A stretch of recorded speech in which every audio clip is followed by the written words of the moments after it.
Assalamualaikum warahmatullahi wabarakatuh. Ketemu lagi dengan gua Ferdi. Semoga kalian sehat-sehat selalu ya. Kali ini gua akan ngebahas film yang udah masuk film keduanya.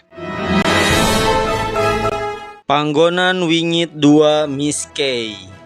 Masih tentang suatu penginapan atau tempat angker yang akan jadi tema menarik pada film yang akan kita bahas kali ini. Tapi sebelum itu tolong klik like dan subscribe channel ini karena dukungan kalian sangat berarti buat gua. Oke, nggak usah berlama-lama lagi, kita mulai aja ulasan film versi gue. Di awal cerita diperlihatkan seorang adik kakak bernama Alma dan Mia. Mereka baru aja ditinggal mati sama ibunya. Nah, semenjak itu mereka berdua mulai kesulitan ekonomi. Singkat cerita, Alma dapat kerjaan sebagai manajer di apartemen Sasmaya yang ada di Surabaya. Ini juga alasan kenapa kakak beradik ini harus pindah dari Jakarta ke Surabaya. Setelah Alma dan Mia sampai di apartemen Sasmaya, sang pemilik segera ngejelasin fasilitas-fasilitas apartemen dan juga tentang lantai 6 yang gak boleh ditempatin karena kondisinya yang udah jelek lah pokoknya. Itu alasan pemilik apartemen. Dan ada juga larangan untuk tidak pernah ngedeketin lantai 6 itu. Tapi pada suatu hari, Alma dan Mia ini terpaksa harus masuk ke lantai 6 karena ada keluhan dari penghuni di bawahnya yang atapnya itu bocor. Terus mereka berdua masuk ke unit nomor 610. Di ruangan itu langsung terlihatlah sosok wanita dan anak kecil. Di situ Alma dan Mia dengar perkataan yang asing karena pakai bahasa Jawa, papat dina maghrib, yang artinya 4 hari saat waktu maghrib. Ternyata itu akan jadi awal teror buat mereka berdua. Dan diketahui mereka akan segera mati dalam 4 hari ke depan dan di saat waktu maghrib. Jadi film Panggonan Wingit 2 Miss Kay ini adalah sequel dari film pertamanya yang berjudul sama. Masih dengan tema yang sama juga. Jadi nyeritain satu tempat yang angker. Tapi di film Panggonan Wingit 1 itu ceritanya di suatu hotel di Semarang.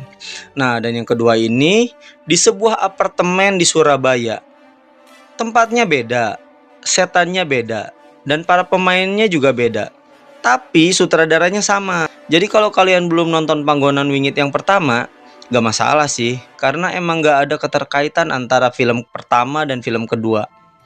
Diambil dari cerita urban legend di sebuah apartemen yang berinisial S di kota Surabaya dan udah terkenal angker oleh masyarakat-masyarakat di sekitar sana.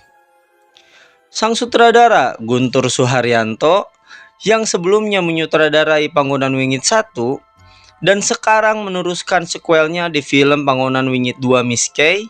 Jadi beliau ini masih pengen mengeksplor tempat-tempat yang angker untuk inspirasi filmnya. Nah, kalau mau dibandingin film yang pertama, film yang kedua ini emang udah lumayan lah, banyak perbaikan. Dalam segi plot, terus adegan-adegan gore yang bikin gua suka di film ini. Walaupun sebenarnya masih ada beberapa kekurangan yang menurut gua terulang lagi dari film pertamanya. Dari segi plot, udah kelihatan rapih. Gue menikmati banget film ini. Gak terasa terburu-buru dan gak terasa juga lambat gitu. Jadi kalau dari segi plot gak ada masalah, gue suka. Terus dalam film yang satu ini ada sentuhan budayanya. Tari topeng Malangan khas Jawa Timur. Ada yang tahu? Gak tahu ya. Sama gue juga. Awalnya juga gue gak tahu. Tapi karena film ini menampilkan tari topeng Malangan, kita jadi tahu lebih dekat lagi sama tarian topeng Malangan ini.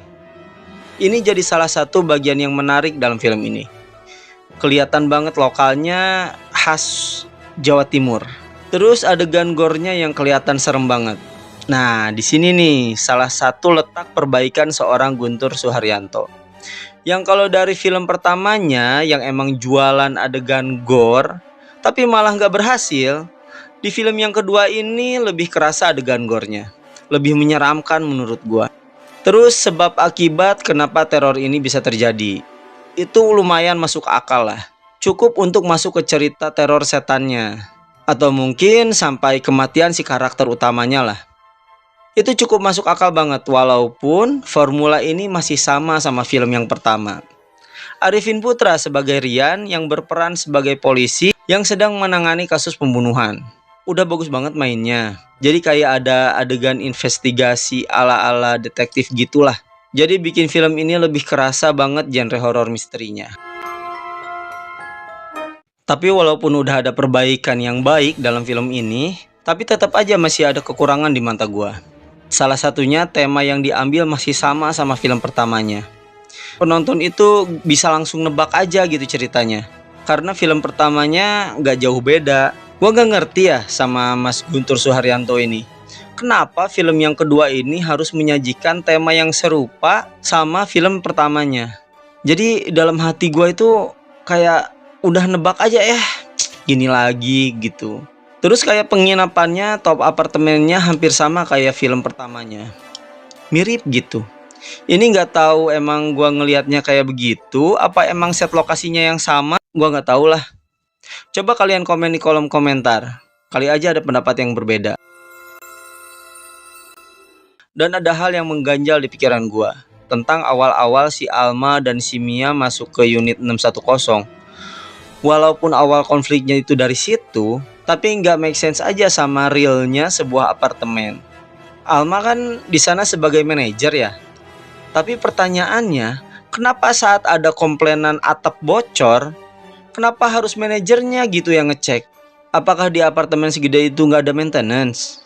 Yang tugasnya emang buat benerin abnormal di apartemen itu.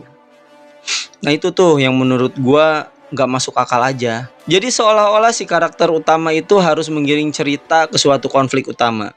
Padahal menurut gua nggak juga. Kalau kayak gitu justru jadi kelihatan aneh. Atau mungkin si Mianya dulu yang ngelanggar aturan di sana, terus kakaknya jadi keseret-seret teror tersebut. Kan sebenarnya bisa kayak begitu. Atau gimana lah yang masuk akal, pasti akan lebih bagus jalan ceritanya. Kesimpulannya film ini lebih baik dari film pertama.